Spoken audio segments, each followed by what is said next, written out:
মণ্ডলী আসসালামু আলাইকুম।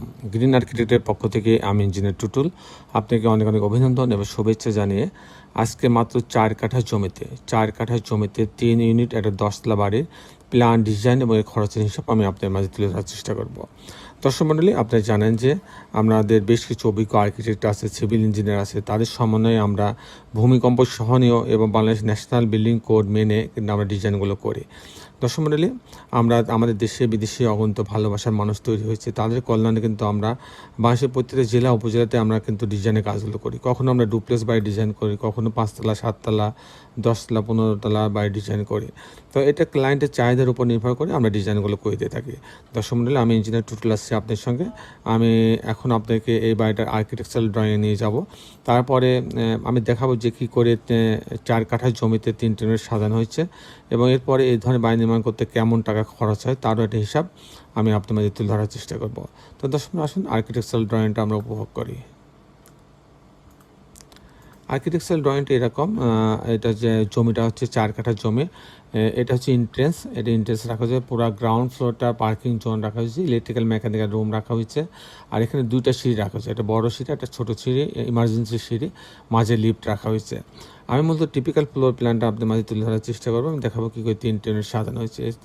পার্কিং জোন দিয়ে লিফটের লবিতে আসবে, আসার পর ইউনিট এ বি সি 3টা ইউনিট ভাগ করা হয়েছে। ইউনিট এতে যায় 895 স্কোয়ার ফিট পাচ্ছে। এখানে ঢোকার পরে একটা ড্রয়িং ডাইনিং পাচ্ছে, এখানে একটা স্পেস আছে, এখানে আলো বাতাস ভেন্টিলেশনের জন্য এখানে কিচেন রাখা হয়েছে, আর এটা একটা বেডরুম রাখা হয়েছে, আর এটা একটা কমন টয়লেট রাখা হয়েছে, এটা আর একটা বেডরুম, এখানে সঙ্গে আর বারান্দা রাখা হয়েছে, এটা একটা বেডরুম, মাস্টার বেডরুম, এর সঙ্গে এই টয়লেট অ্যাটাচ করা হচ্ছে, একটা বারান্দা রাখা হয়েছে। এ হচ্ছে মাত্র 895 স্কোয়ার ফিটের মধ্যে 3টা বেডরুম, 3টা বাথরুম, কিচেন, ড্রয়িং ডাইনিং দিয়ে সাজানো হয়েছে। যদি আমি ইউনিট বিতে যাই 1014 স্কোয়ার ফিট, এটা একটু বড়।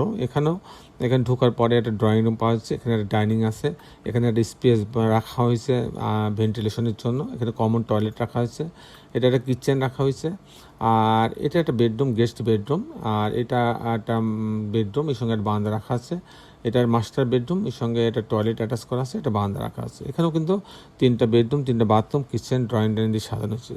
যদি আমি ইউনিট সিতে যাই, এখানে 950 স্কোয়ার ফিট, এখানেও কিন্তু ঢোকার পরে একটা ড্রয়িং ডাইনিং পাচ্ছে, তারপরে 1 2 3 3টা বেডরুম, 3টা বাথরুম, কিচেন, ড্রয়িং ডাইনিং দিয়ে ইউনিট সাজানো হয়েছে।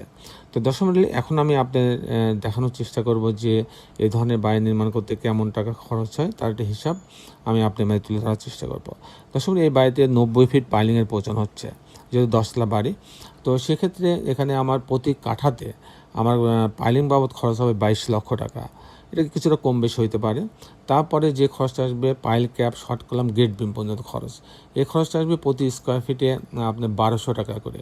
তারপর কাস্টিং খরচ যদি আমি বলি, বিম কলাম ছাদ, প্রতিতলা বিম কলাম ছাদের জন্য খরচ হবে 750 টাকা স্কোয়ার ফিট। আর এই ধরনের বাড়ি যদি আমি একদম কমপ্লিট করতে চাই, লিফট সহ, পাইলিং সহ, ফাউন্ডেশন সহ, কাস্টিং সহ, জানলা দরজা, রেলিং, গ্রিল সব সহ যদি আমি কমপ্লিট করতে চাই এরকম ছবির মতন, তাহলে আমার 2700 টাকা থেকে 3500 টাকা স্কোয়ার ফিট খরচ হবে। আমি ধরলাম 2700 টাকা জেনারেল একটা মানে কোয়ালিটি ধরলাম, 2700 টাকা প্রতি স্কোয়ার ফিটে খরচ হবে।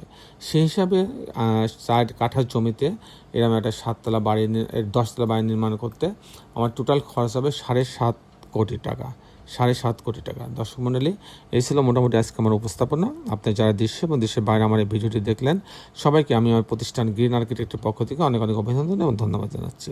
দর্শক মণ্ডলী, শেষের পেলে এটি কথা, আসুন আমরা সবাই আমাদের এই সুন্দর পৃথিবীটাকে সুন্দর রাখার জন্যে অন্তপক্ষে একটি করে গাছ লাগাই। সবাই ভালো থাকবেন। আল্লাহ হাফেজ।